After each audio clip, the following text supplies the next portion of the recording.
It's funny how a 90-second decision involving a house fire, a $1,000 hunk of steel, and a tool designed for forcible entry can completely derail your plans for a quiet life. I bought a house in the suburbs for one reason: peace. I'm a firefighter. My day job is a carefully managed symphony of chaos, sirens, and things being on fire that shouldn't be. When I clock out, I want the opposite of that. I want the sound of crickets, the smell of freshly cut grass, and the biggest decision on my agenda to be the eternal battle of charcoal versus propane. I found what I thought was the perfect place: Oak Haven Estates. The name itself sounded tranquil, like a place where the biggest drama was a rogue squirrel stealing birdseed. The lawns were an aggressive, uniform shade of emerald. The houses were all painted inoffensive shades of beige, and a stately black iron gate stood at the entrance, giving the whole place an air of exclusive tranquility. What I failed to properly appreciate was that the gate was both a symbol and a warning. It wasn't there to keep bad people out. It was there to keep the good people in line, that is. And the keeper of that gate, the warden of my new picket fence prison, was a woman named Carol Patton. My new life of peace was over before I'd even finished unpacking the moving truck. It just took a little fire to show me the truth. My first week in Oak Haven was a blur of cardboard boxes and that unique lower back pain you can only get from assembling IKEA furniture with a tiny Allen key. I was living the dream. I had a mortgage the size of a small country's GDP, a lawn I was now legally and spiritually obligated to maintain, and a 2-car garage that, for the first time in my adult life, would actually contain a car. Plural, eventually. The sales pitch had been all about community and shared values. What that translated to, I soon discovered, was a 300-page leather-bound document left on my new granite countertop. The Oak Haven Estates Covenants, Conditions, and Restrictions. It was a masterpiece of bureaucratic sadism. I skimmed it, laughing at what I assumed were absurd suggestions. Article 4, Section 2A. Holiday decorations, secular or non-secular, may not be erected more than 21 days prior to the recognized date of the holiday and must be fully dismantled within 72 hours of its conclusion. So much for my year-round Festivus poll. Article 6, Section 7C. All lawn care equipment must be stored out of sight when not in active use. The definition of active use shall not exceed a period of 45 minutes of inactivity. I pictured a stopwatch-wielding sniper hiding in the bushes. Article 9, Section 3. F. No resident shall engage in major automotive repair on their driveway. Major includes, but is not limited to, oil changes, tire rotations, and the replacement of windshield wiper fluid if it takes longer than 10 minutes. I tossed the book onto a stack of newspapers, figuring it was the kind of thing no one actually took seriously. It was like reading the terms and conditions for a software update. You scroll, you click, agree, and you hope your laptop doesn't explode. My first real taste of the Oak Haven way of life came on a Tuesday morning. It was trash day. I'd dutifully wheeled my regulation-sized earth-tone bin to the curb at 6:55 a.m. The truck came at 10 a.m. I was on a conference call for work, a mandatory online training about the dangers of combustible dust that was somehow less interesting than watching paint dry, and I forgot to bring the bin back in immediately. At 2:15 p.m., my doorbell rang. Standing on my porch was a woman who looked like she was sculpted from disapproval. She was in her 50s, wearing a pastel pink tracksuit that was probably more expensive than my car, and had a blonde helmet of hair so rigid it looked like it could deflect small arms fire. Her smile was a perfect, terrifying curve that didn't involve her eyes in the slightest. "Good afternoon," she said, her voice dripping with artificial sweetness. "I'm Carol Patton, the president of the Homeowners Association." Alex Henderson, I said, extending a hand. She looked at it for a moment as if I'd offered her a dead fish before giving it a brief, firm shake. Her hand was cold.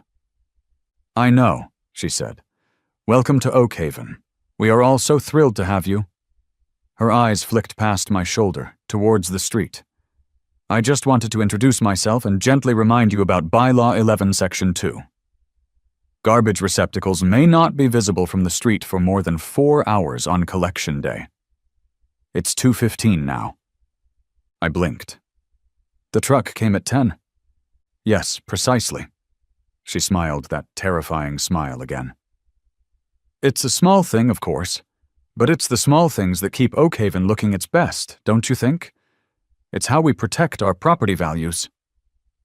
I looked from her unwavering gaze to my offending trash bin, sitting there on the curb like a monument to my degeneracy. Right, sorry. I was on a call. I'll get it right now. Wonderful, she chirped. We just want to make sure everyone gets off on the right foot. We take great pride in our community standards. She watched, unblinking, as I performed the walk of shame down my own driveway to retrieve the empty plastic bin. She gave a little wave as I wheeled it into the garage. It was the kind of wave a queen gives from a passing carriage, distant, benevolent, and utterly non-negotiable. As I closed the garage door, I had the distinct feeling I was being inducted into a cult. The dream of a quiet life was still there, but now it had a warden, and she wore pink velour. The incident, the one that would forever brand me as Oakhaven's resident barbarian, happened on a Saturday. It was one of those perfect early fall afternoons.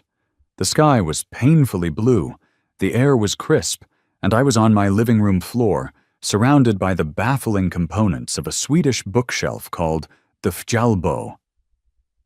The instruction manual was just a series of pictograms featuring a cheerful but unhelpful cartoon man who was clearly mocking my incompetence. That's when I smelled it. At first, it was just a faint, greasy whiff. I figured someone had fired up their grill and was having a bit of a mishap with a particularly fatty burger. In Oakhaven, that qualified as front-page news. But the smell didn't fade. It got thicker, sharper, with the acrid bite of burning plastic. This wasn't a burger. This was a problem. I stood up and looked out the front window. 2 houses down, on the other side of the street, a plume of dirty gray smoke was pouring out of the kitchen window of Dave's house.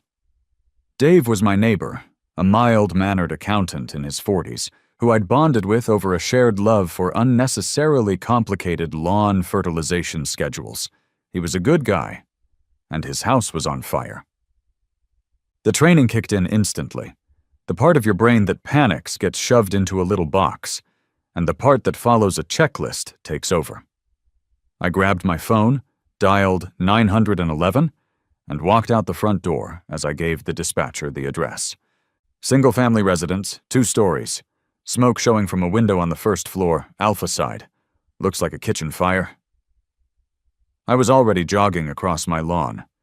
Dave was on his front yard, covered from head to toe in white powder from a fire extinguisher.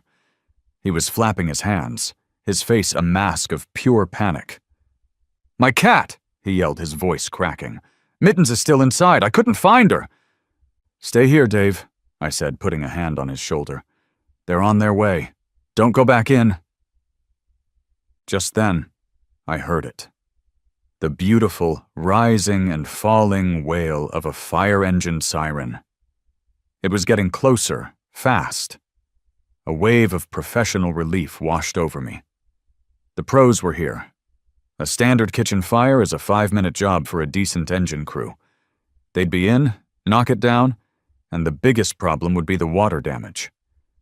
The big red engine, a gleaming Pierce pumper from Station 4, rounded the corner onto our street. And then it stopped. It just stopped. Right at the entrance to Oakhaven, 100 yards from Dave's smoking house, blocked by the big, black, very much closed iron gate. The engine's air horn let out a deafening blast that echoed off the cookie-cutter houses. Then, As if summoned by the sound of procedural deadlock, Carol Patton appeared. She wasn't wearing her pink tracksuit. She had on a crisp khaki pantsuit, and she was holding a clipboard. A clipboard. She walked calmly to the gate's keypad and stood there, facing the fire engine, like a tiny, immaculately dressed Gandalf. The fire captain, a grizzled guy I knew named Fitzpatrick, was leaning out of the passenger window, his face turning a shade of red that matched his truck. "Ma'am, open the gate!" I started sprinting. My quiet Saturday afternoon was officially over. By the time I reached the gate, Carol was in the middle of a calm, maddeningly slow explanation. "I'm afraid I can't do that," she said, her voice loud enough to be heard over the idling diesel engine. "According to our new security protocols, all non-resident vehicle access must be granted via a registered remote transponder. Your citywide access key is currently pending verification in our system." Fitzpatrick looked like his head was going to explode. "Are you kidding me? It's a fire! We're the fire department!" "I am aware," Carol said, tapping her clipboard. "However, protocol is protocol. Unregistered emergency vehicle access poses a significant security risk to our residents." I grabbed the bars of the gate. The smoke from Dave's house was no longer gray. It was turning a thick, greasy, boiling black. I knew exactly what that meant. The fire had found plastic and was about to flash over, turning the entire kitchen into a furnace. We were running out of seconds. "Carol, for the love of God, open the gate!" I yelled, my voice raw. "There's a fire!" She finally turned to look at me, her expression one of mild annoyance, like I was a toddler having a tantrum in a grocery store. "Mr. Henderson, please control yourself. I am simply following the procedures that keep this community safe." "The house is on fire," Fitzpatrick bellowed. "That's the security risk."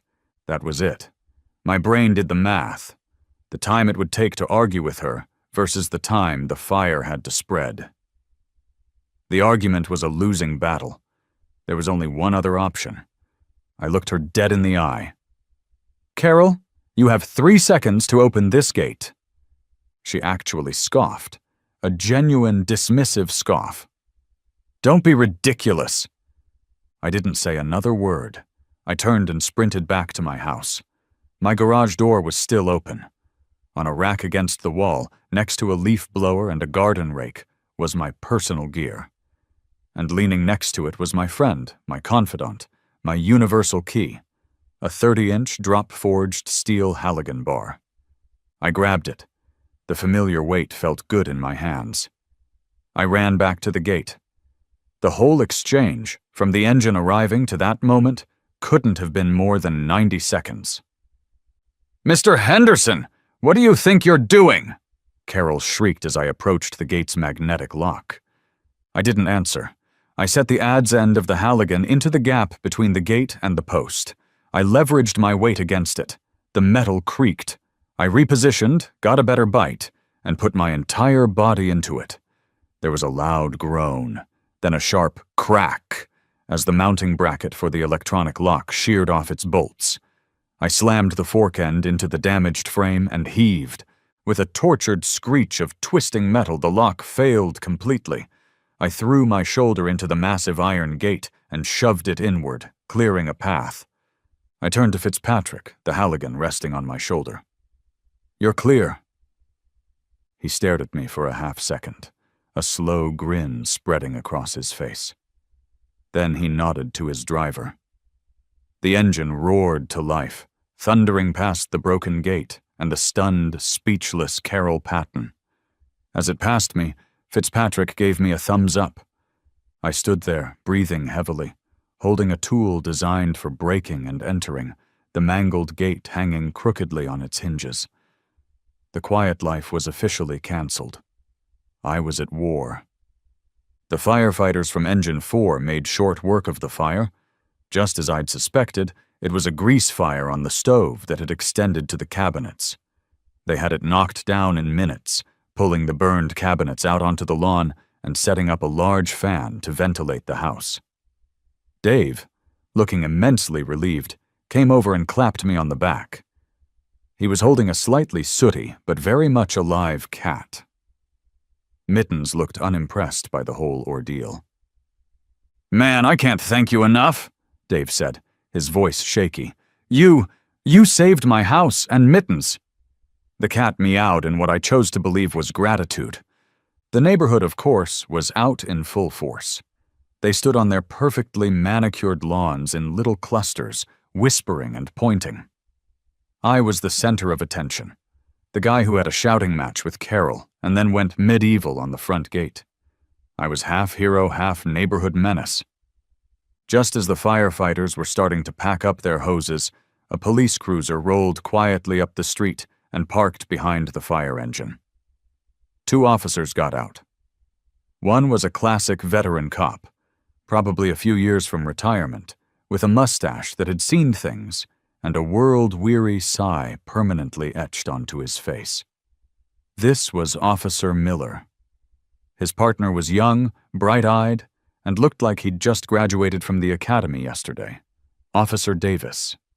Carol, who had been standing silently by the broken gate, a thundercloud of pure fury gathering around her, sprang into action. She marched over to the officers, dabbing at her eyes with a tissue that was conspicuously dry. "Oh, thank goodness you're here, officers!" she cried, her voice trembling with manufactured distress. "I've been assaulted, and look what he did to our community property." Miller and Davis exchanged a look. It was the universal cop look for, "Here we go." They ambled over to where I was standing with Dave and the fire captain, Fitzpatrick. Carol followed, staying at a safe distance from me as if I might suddenly hulk out and try to flip her car over.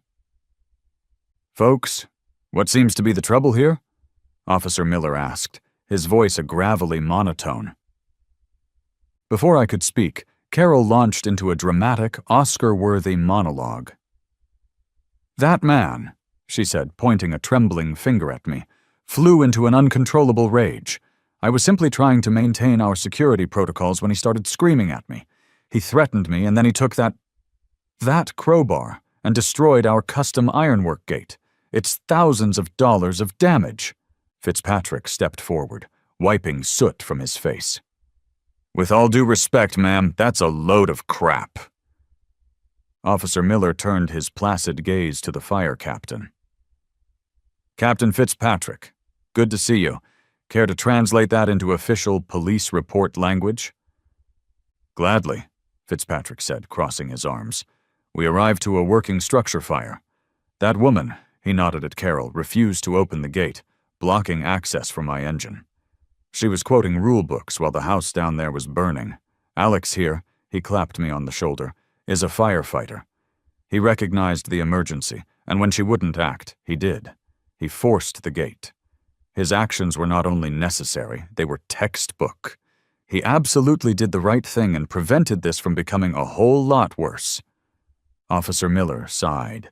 The sound of 1,000 domestic disputes rolled into one. He clicked his ballpoint pen. "So, let me get this straight. You?" He pointed the pen at Carol. Prevented a fire truck from accessing a fire because of a security protocol."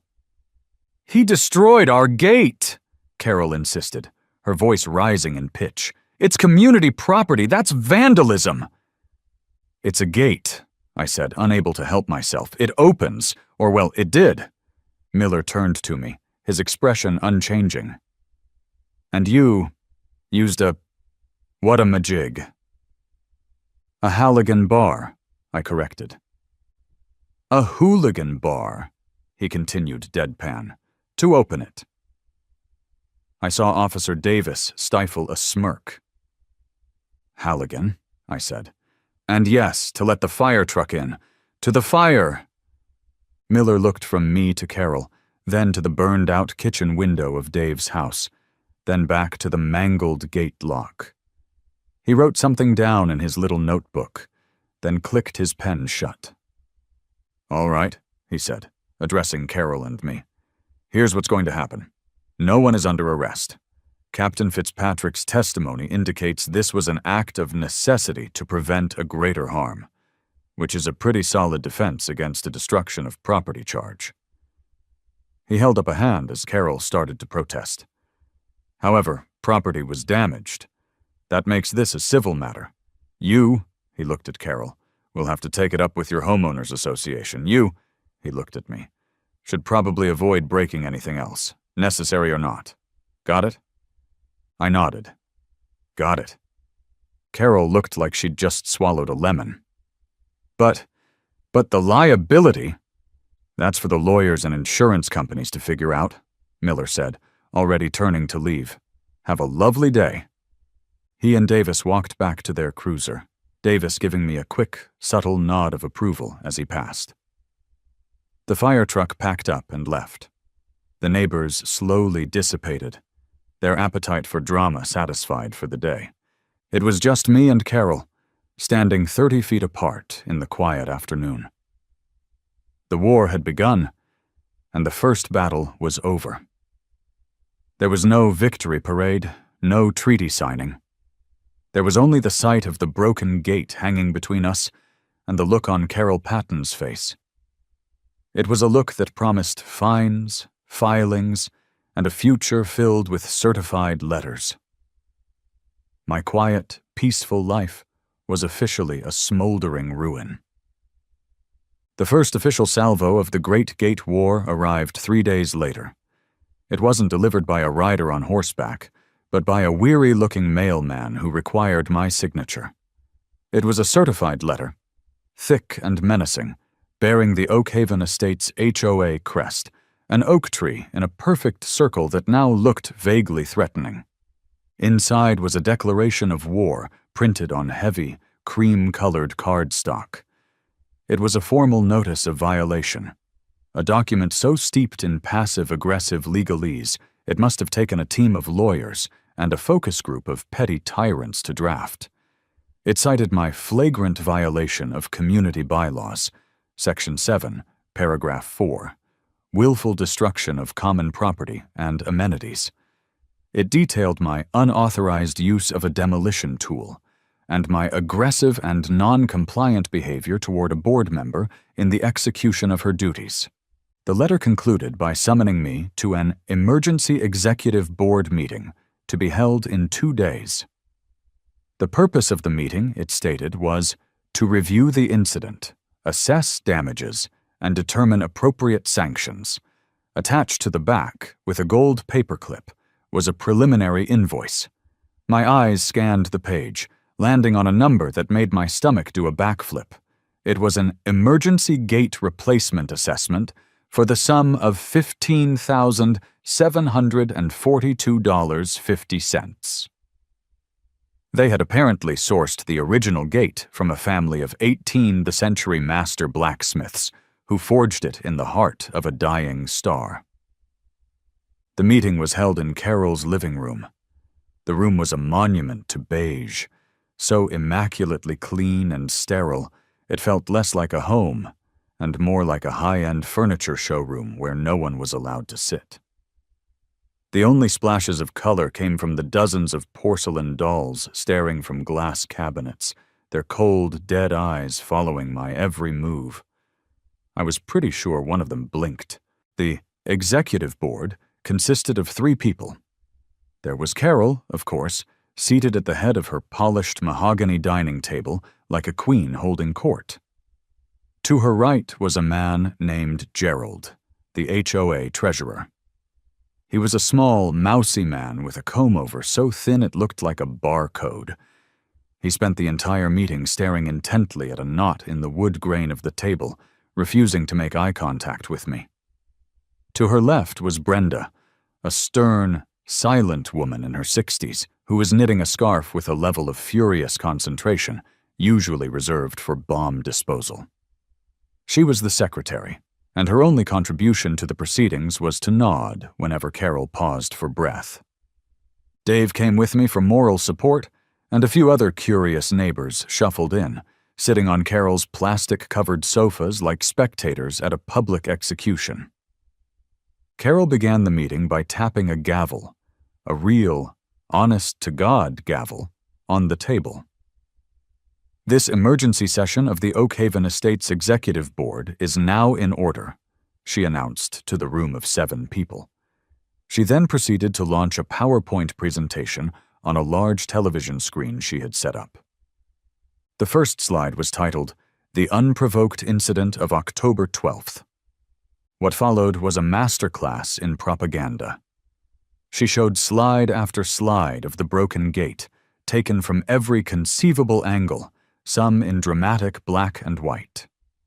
She had a slide titled, "The Financial Ramifications," with the $15,742.50. Estimate broken down into ludicrous line items like custom ironwork forging, electronic lock mechanism recalibration, and a $500 charge for emotional distress to the community aesthetic. She framed the entire event as a result of my instability.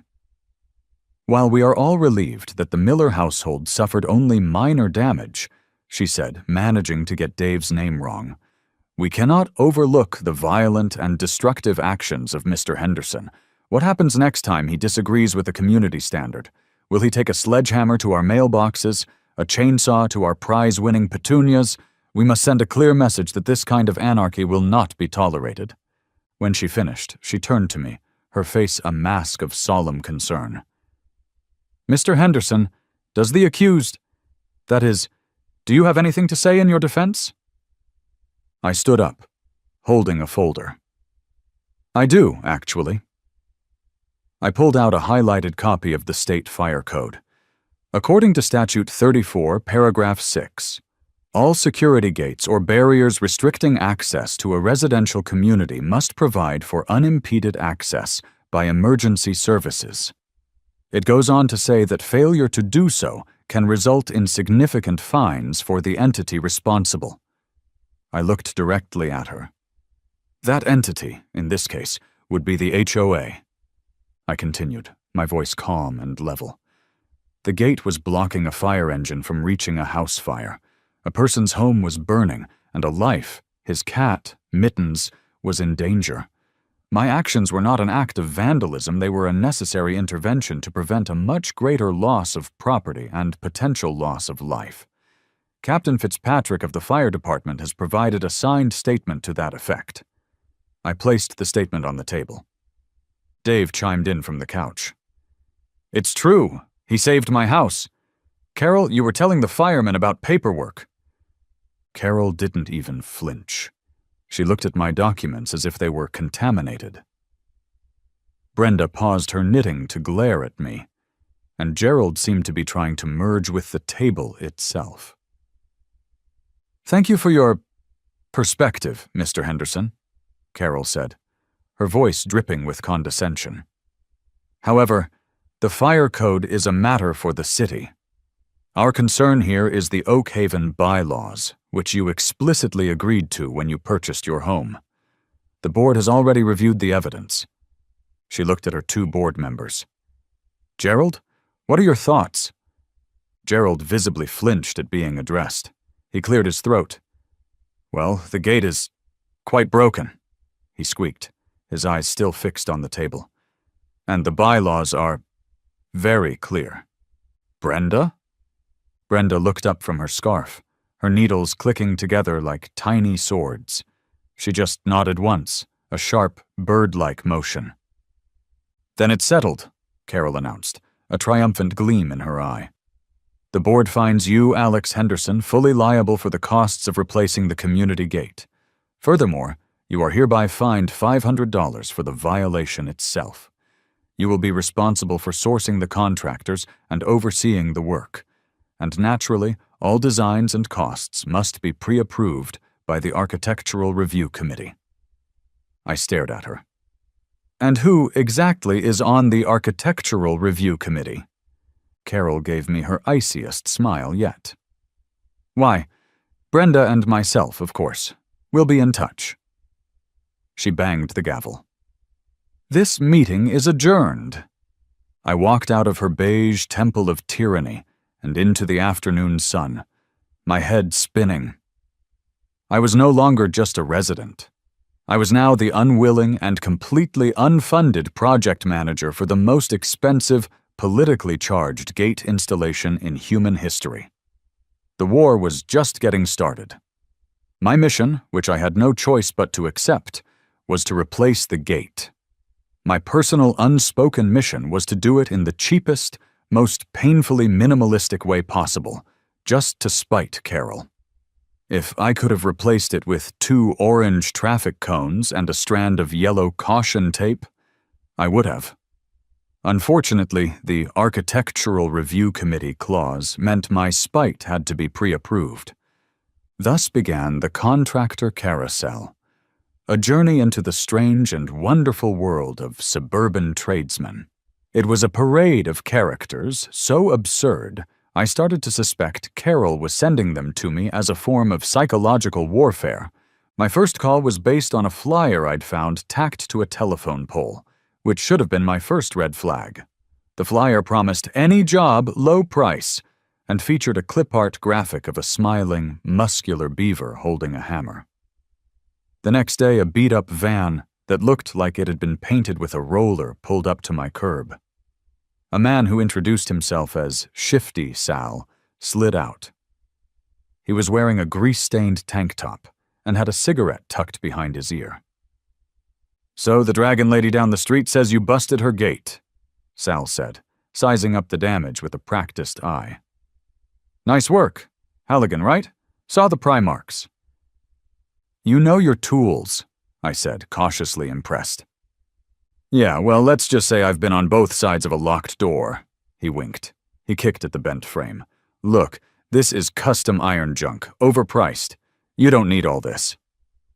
He whipped out a crumpled notepad. "I can get you a heavy-duty chain-link gate, industrial grade. Slap a big padlock on there. Simple, secure. I can do the whole thing. Demo and install for $2,000. Cash." $2,000. It was the most beautiful number I had ever heard. It was a symphony of fiscal responsibility. I was ready to hire him on the spot. I could almost taste the sweet, cheap victory. And then, as if my happy thought had acted as a magical incantation, Carol's front door opened. She glided down her walkway, a phone pressed to her ear. She wasn't looking at us, but she was aware of us. "Yes, that's right," she said into her phone, her voice unnaturally loud. "I'm looking at him now. The contractor appears to be, unlicensed, yes. And his vehicle doesn't have the proper commercial plates. I'll hold while you connect me to the City Code Enforcement Office." Sal went pale. He snatched the notepad out of my hand. "You know what, pal? I just remembered I got a plumbing emergency on the other side of the state." "Good luck," he muttered, before scrambling back into his van and peeling out, leaving a trail of blue smoke behind him. I was alone again, standing under Carol's smug, victorious gaze. Contractor number 2 came from a glossy ad in a local magazine. His name was Jean-Pierre, and he insisted that this was not a job, but a commission. He arrived in a tiny, immaculate sports car, wearing a black turtleneck, a flowing scarf, and tiny little glasses perched on the end of his nose. He didn't look at the gate so much as commune with it.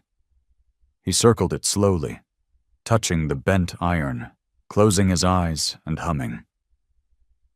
"I see the pain here," he whispered, as if we were in a hospital room. "I see the conflict. The gate is a threshold, a liminal space between the private self and the public community. It's destruction. It is a cry against the rigid structures of the mundane." "It was a cry to let the fire truck in," I said. He ignored me. "We cannot simply replace it. We must reimagine it. I envision a new form, not of iron, but of wrought steel, organic flowing lines, a testament to the struggle and the eventual healing of Oakhaven." He unrolled a piece of parchment and presented me with a charcoal sketch. It was a gate, technically, but it looked like 2 giant, twisted metal trees whose branches intertwined. Hidden among the leaves were what appeared to be weeping angels. "It's a statement on the duality of community and isolation," he explained proudly. "It looks like the entrance to a haunted cemetery," I said. "Precisely! The haunting memory of the conflict," he exclaimed. I looked at him, then at the sketch. "What's the quote on this statement?" He scribbled a number on the back of the parchment. It was $22,000. I actually laughed. "Get out of here." He looked deeply offended. "You cannot put a price on art," he huffed, rolling up his sketch and stalking back to his tiny car. Carol, who had been watching from her window, almost looked disappointed. I think a small part of her was tempted by the weeping angels. I was ready to give up. I was considering learning to weld myself. Then, a buddy from the firehouse gave me a number. "Call MJ," he said. "She's no nonsense. Does all the custom fabrication for our rigs. If she can't fix it, no one can." The next day, a clean but hard-working flatbed truck pulled up. A woman in her early 30s with her hair tied up in a bandana, wearing oil-stained work pants and a tank top that showed off impressively toned, tattooed arms, hopped out. She had a warm, genuine smile and a handshake that could crush walnuts. "Alex, I'm Maria Jimenez. Most people call me MJ." I gave her the short version of the story. I pointed out Carol's house, Dave's house, the broken gate. She walked over to the damage, ran a practiced hand over the broken lock, and then she did something no one else had done. She started laughing, a real, deep belly laugh. "Oh man, that is priceless," she said, wiping a tear from the corner of her eye. "So, let me get this straight. The queen of suburbia, ruler of all she surveys, tried to let a house burn down over a key fob. You went full Thor on her gate with a Halligan, and now she wants you to pay for a new one?" "That's the gist of it," I said, a smile breaking out on my face for the first time in days. "And the last guy wanted to build a sculpture of sad angels? Weeping angels, to be precise." "I love this job," she said, shaking her head. She pulled out a tape measure and a notepad. "Okay, let's get this done. Look, this is a standard powder-coated iron gate with a simple electronic mag lock. It's not worth 15 grand. It's not worth 22 grand. It's overpriced builder-grade stuff." She scribbled some notes. "I can fabricate an identical one, better welds, higher-grade steel for about 6. And that includes a new lock system that's hardwired to the emergency services frequency, so this never happens again." I stared at her. "You're hired." "Good," she said, grinning, "because I have a feeling this is going to be a fun project. We'll build her a gate so boringly functional, so utterly and completely by the book, it'll drive her insane." For the first time since this whole mess started, I felt a spark of hope. I wasn't just a victim anymore. I had an ally, and she had a blowtorch. With MJ on the job, a formal proposal for a new, perfectly compliant gate was submitted to the Architectural Review Committee, that is, Carol's dining table. Carol, faced with a quote that was both reasonable and professionally detailed, had no legitimate reason to reject it. I could feel her rage simmering through the terse, one-sentence approval email she sent me. Denied the big victory of bankrupting me, she pivoted to a new strategy. A war of attrition. She was going to bleed me dry, one tiny paper-cut fine at a time. The notices started appearing in my mailbox, each one a little white envelope of misery. The first was a $25 fine for lawn height irregularity. A photo was attached, with an arrow pointing to a single dandelion that had dared to grow a quarter-inch taller than the surrounding blades of grass. Violation #112C. Failure to maintain a uniform turf height. A few days later, a $15 fine for improper hose storage. I had left my garden hose in a loose loop on its hanger instead of a tight, concentric coil. Violation #87A. Aesthetic negligence of gardening implements. The violations got more and more creative. I received a formal warning for excessive decibel output from a garage environment after I dropped a wrench while trying to hang a bike rack. The noise had apparently disturbed the afternoon tranquility of the community. Another warning arrived for non-approved color variation in mulch. Apparently, my cypress mulch had faded from a vibrant sienna to a more subdued burnt umber, which clashed with the official Oakhaven palette. Carol was a master of this game. She was turning my dream home into a minefield of trivial infractions. Every time I stepped outside, I felt her eyes on me, her rule book clutched in her hand, ready to find fault with the very way I existed. The peace and quiet I'd moved here for had been replaced by a constant, low-grade anxiety. For a week, I just paid the fines, grinding my teeth. But then came the final straw. $50 fine for an unapproved seasonal display. The display in question was a small, tasteful autumn wreath my mother had sent me, which was hanging on my front door. That was it. My own mother's wreath. The line had been crossed. The passive resistance was over. It was time for a new strategy: malicious compliance. I spent an entire weekend with a pot of coffee and the 300-page HOA Bible. I read every line, every subclause, every ridiculous addendum. I was no longer just a resident. I was becoming a scholar of suburban law, a Talmudic master of the Oakhaven covenants, and I was ready to fight back. I started with the wreath. I filed a formal appeal of the fine.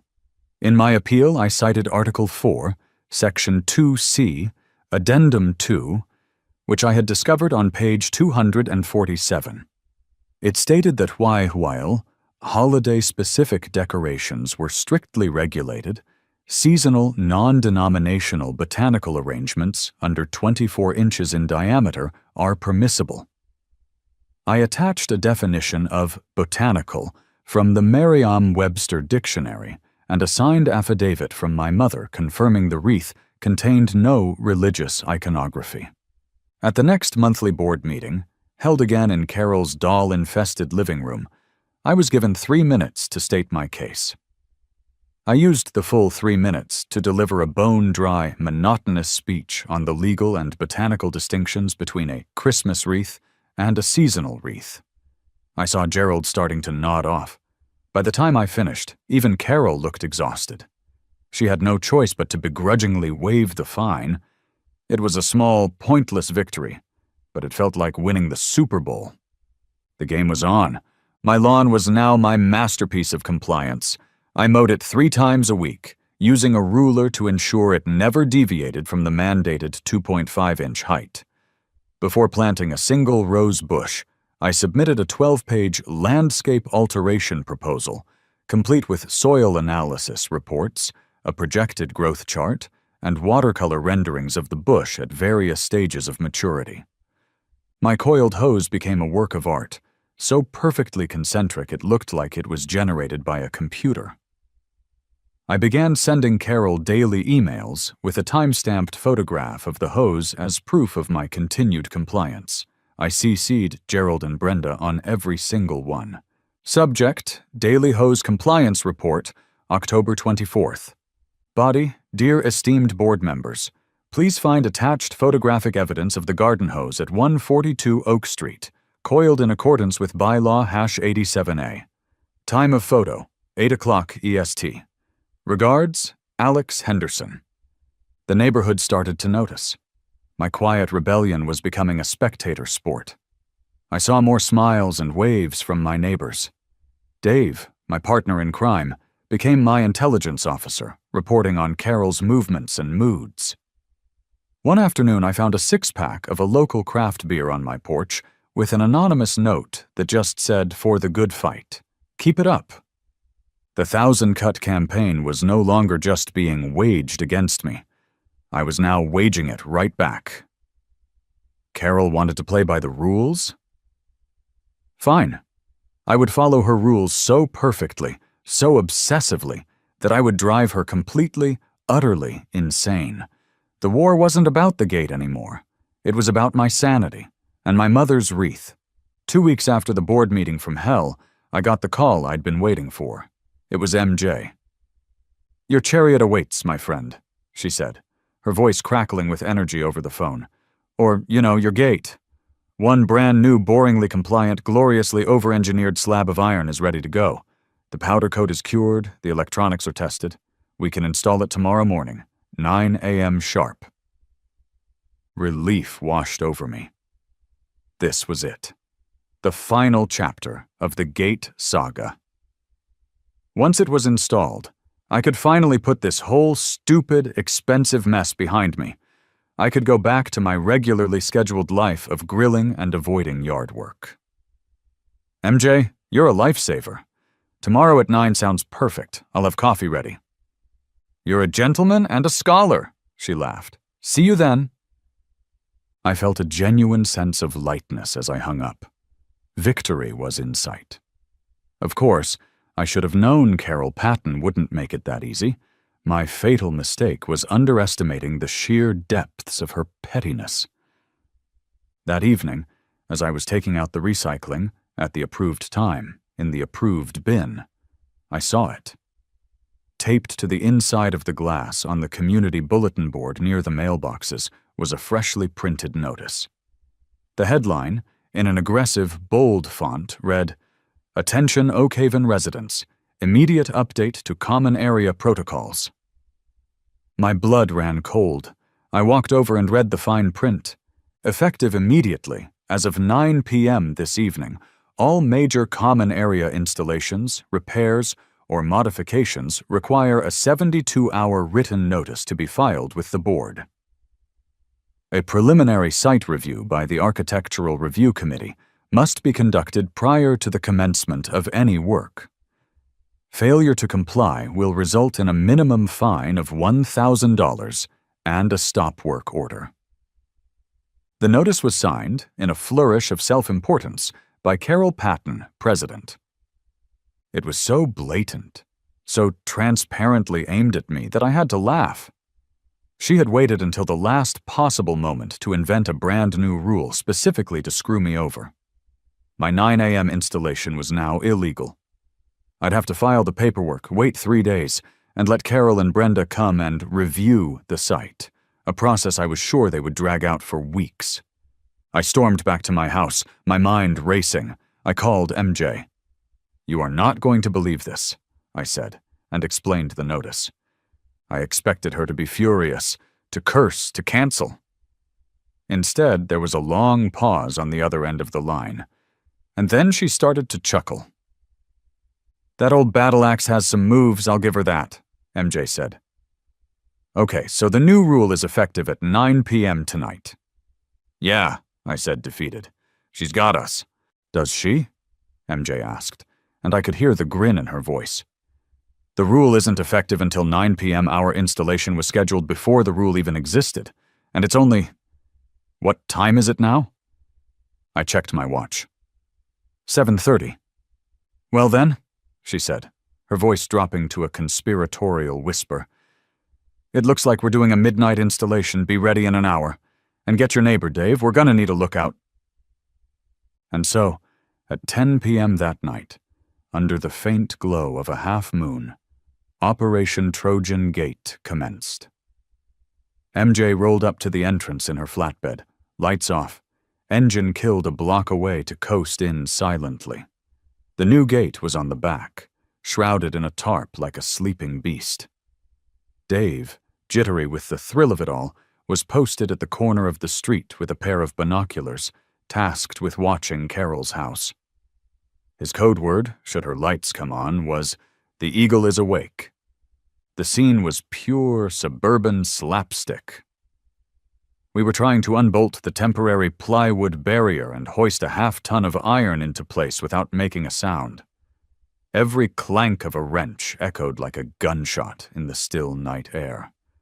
We used hand tools instead of power tools, a process that was slow and grueling.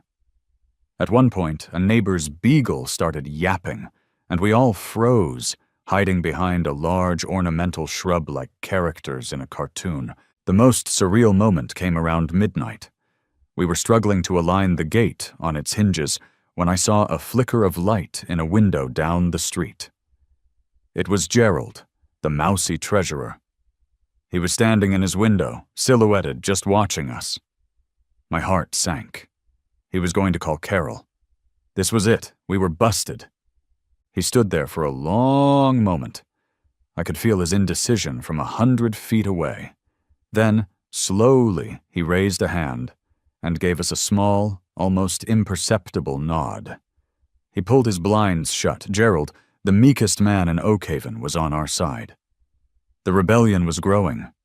Buoyed by our silent new ally, we worked with renewed purpose. By 4 a.m., it was done. The new gate was hung, wired, and tested. It was beautiful in its sheer, boring competence. It looked exactly like it was supposed to. We cleared out, leaving no trace of our clandestine operation. I set my alarm for 6 a.m. and sat on my front porch with a large, steaming mug of coffee, waiting. At 6:15 a.m., right on schedule, Carol Patton's front door opened. She emerged in her power walking gear, ready for her morning constitutional. She marched down her walkway, rounded the corner, and then came to a dead stop. Her eyes widened. She stared at the new, perfectly installed gate. Her gaze flicked to the bulletin board, where her freshly printed notice was still taped. She looked back at the gate. Her brain seemed to be short-circuiting, unable to process this chronological impossibility. Her face went from confused to angry to a shade of incandescent rage I had previously thought was only achievable in cartoons. I took a slow, deliberate sip of my coffee and gave her a polite, neighborly wave. She didn't wave back. She just stood there, frozen in the dawn light, utterly, completely, and silently defeated. The battle was won, but I knew with every fiber of my being that she was already planning the next war. The victory of the midnight installation felt good, but it was a hollow one. I had won the battle of the gate, but I was still losing the war for my sanity. Carol's campaign of petty fines didn't stop. If anything, it intensified. My malicious compliance was a fun game, but it was also exhausting. I was spending more time documenting my hose-coiling habits than I was actually living in my house. It was MJ who finally snapped me out of it. She'd come by to check on the gate's alignment, and I was showing her the latest violation notice, a $30 fine for improperly spaced shrubbery. "You know this is never going to end, right?" she said, leaning against her truck. "You can't win by playing her game. She invents the game. As long as she's in charge, you're just a mouse in her maze." "So what am I supposed to do?" I asked, exasperated. "Sell the house? Give up?" "No," she said, a slow, mischievous grin spreading across her face. "You get rid of the maze maker. You fire her." A light bulb went on. The annual HOA general meeting and board election was in 2 weeks. It was usually a formality. Carol always ran unopposed, and maybe 10 people would show up to eat stale cookies and approve the budget. But it didn't have to be. "We need a new strategy," I said to Dave later that evening, as we sat in my garage surrounded by lawn equipment.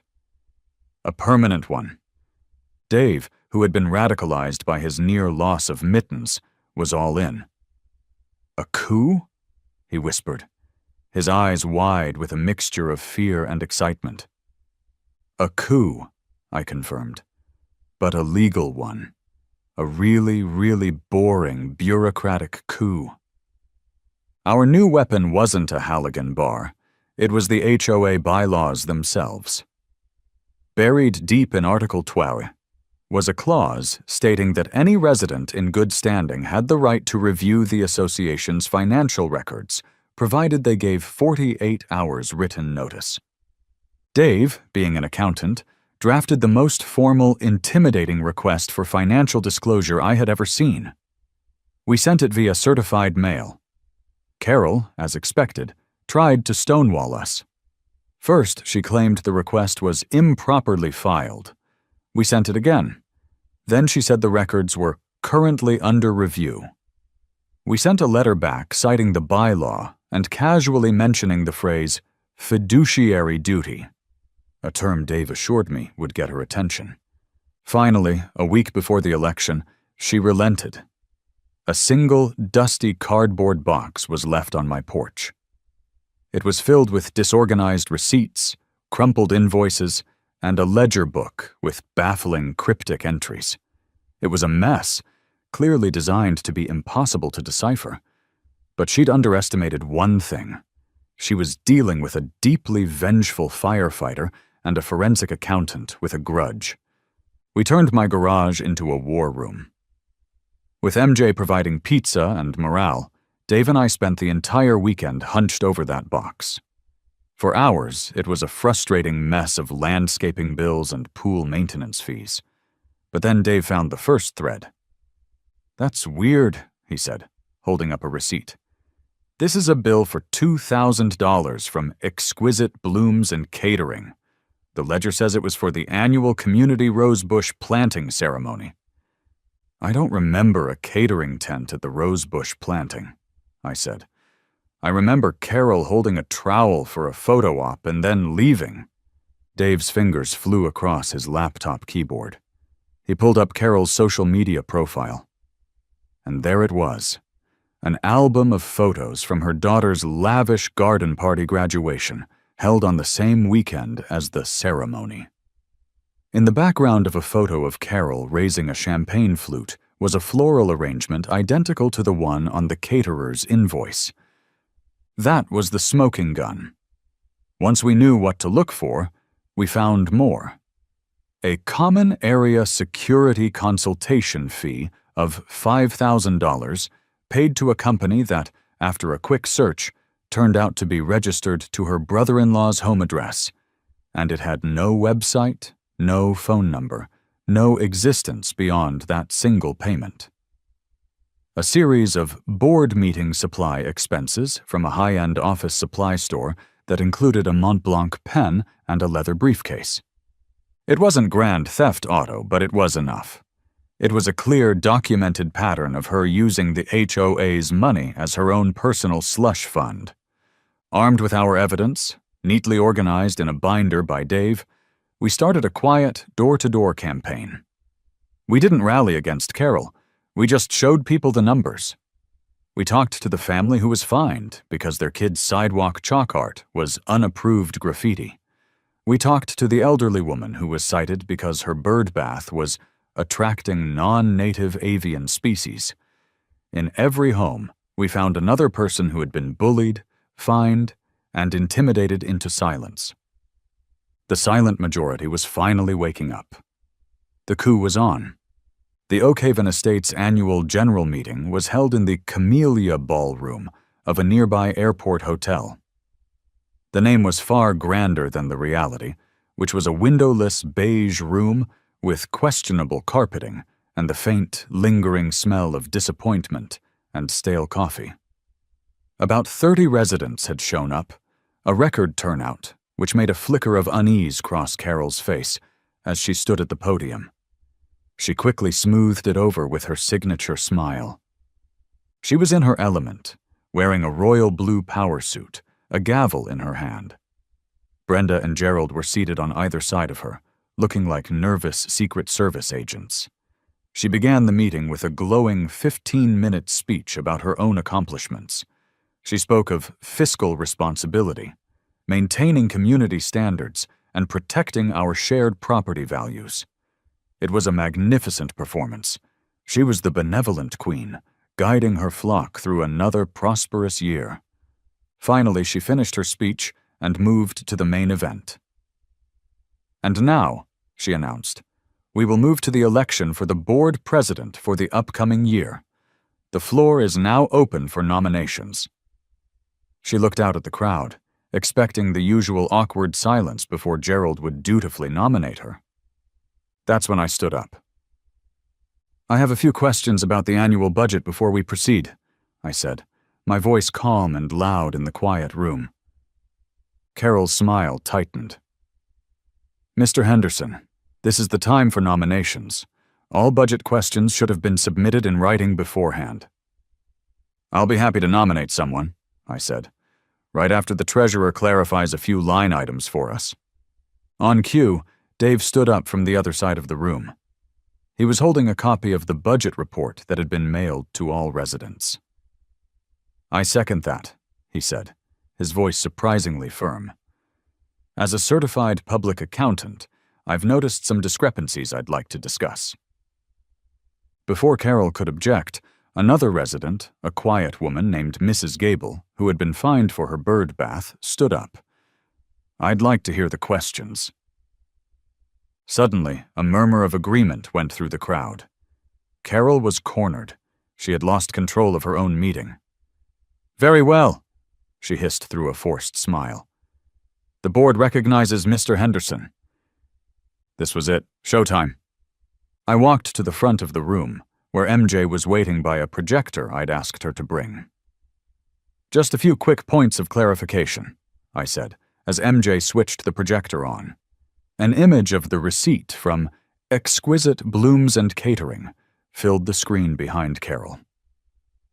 "My first question is about this $2,000 expense for the annual community rosebush planting ceremony," I said. "It seems quite high for an event where, as I recall, residents were asked to bring their own shovels. Carol, could you perhaps elaborate on what this catering involved?" The room went dead silent.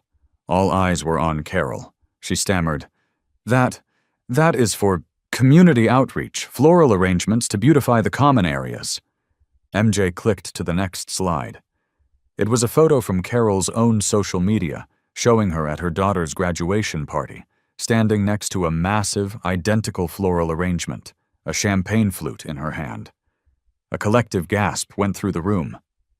"And this payment of $5,000 for common area security consultation?" Dave called out from his seat, standing up again. "The payment was made to Patton Security Solutions. Could you tell us more about this firm? Because according to the state business registry, its address is your brother-in-law's apartment, and its only listed officer is your sister." Carol's face had gone from pale to beet red. "This is out of order. This is a smear campaign. These are lies." The floodgates opened. Mrs. Gable stood up.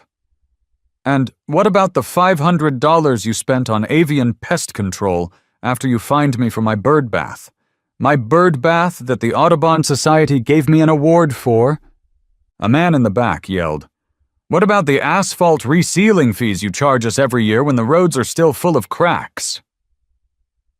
The meeting had dissolved into open rebellion. Carol was banging her gavel on the podium, but no one was listening. Her carefully constructed kingdom was crumbling around her. She lost it. "You are all so ungrateful!" she shrieked, her voice cracking with fury. "I have given years of my life to protecting this community from people like him." She pointed a shaking finger at me. "From his trash cans and his loud noises and his ugly wreaths, I built this community. I am this community." In the stunned silence that followed her outburst, Dave walked calmly to the front of the room. "I'd like to make a nomination for HOA president," he said. "I nominate Alex Henderson." I immediately shook my head. "I appreciate that, Dave, but I respectfully decline." I turned to the room. "I don't want to be president. I just want to grill in peace. But I know someone who is fair, organized, and actually cares about this neighborhood." I looked at Dave. "I nominate Dave Miller." Mrs. Gable stood up. "I second the nomination." "All in favor of Dave Miller for HOA president?" I called out. A forest of hands went up. It was nearly unanimous. Carol stared out at the sea of hands that had just deposed her. Her face was a mask of pure, unadulterated shock. She threw her gavel down on the table, where it bounced with a sad little clatter. Without another word, she grabbed her purse, pushed past Brenda and Gerald, and stormed out of the Camellia Ballroom, leaving her tiny beige empire in ruins behind her. The days following the great coup of the Camellia Ballroom felt different. The air in Oakhaven Estates seemed lighter. People were actually making eye contact and smiling. Neighbors who used to just give a curt nod were now stopping to chat on the sidewalk. The oppressive cloud of constant surveillance had lifted, and it turned out that underneath it all, Oakhaven was actually a pretty nice place to live. Dave, to his credit, took to his new role as HOA president with a quiet competence I never would have expected.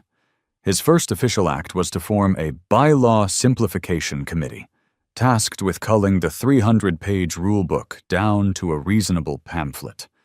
The rules about hose coiling and mulch color were the first to go. His second act was to draft an official letter from the HOA, formally apologizing to me for the whole gate fiasco and commending my actions. Taped to the letter was a reimbursement check for the full cost of the gate replacement. A week later, I was watering my now fully compliant because the rules were gone rose bush when a moving van pulled up in front of Carol's house. I watched for a few minutes as movers loaded boxes and furniture. Eventually, Carol herself came out, carrying a small box of her precious porcelain dolls. She saw me standing there, hose in hand. We locked eyes across the street for a long, silent moment. I expected a final curse, a glare, maybe a rude gesture. Instead, she just looked tired, defeated. She got into her car without a word and drove away, not even giving the neighborhood a backward glance. That evening, I decided to celebrate. I was out on my back deck, firing up the grill, when MJ showed up with a 6-pack of the same craft beer that had anonymously appeared on my porch weeks earlier. "Figured you might be thirsty," she said, handing me a cold bottle. "You have no idea," I laughed. "To the victor go the spoils." We leaned against the railing, watching the sun set behind the trees. The smell of charcoal filled the air. Down the street, the new gate, my gate, swung open smoothly to let a car in. It was quiet. It was peaceful. It was exactly what I'd wanted when I first moved in. "So," MJ said, taking a sip of her beer, "you went through all that, started a fire, broke down a gate, incited a riot, and overthrew a tiny government all just so you could do this." She gestured at me in the grill. "Pretty much," I said, flipping a burger. "Was it worth it?" I thought about the past few months. The certified letters, the meetings, the contractors, the midnight installation, the sheer, unrelenting stress of it all. Then I looked out at the quiet street, at the sound of kids laughing a few houses down, and I took a long drink of my beer. "Yeah," I said, a slow smile spreading across my face. "It was worth it." The peace and quiet, I realized, is just a little bit sweeter when you've had to go to war for it. Now, if Dave could just do something about Brenda's new wind chimes, everything would be perfect.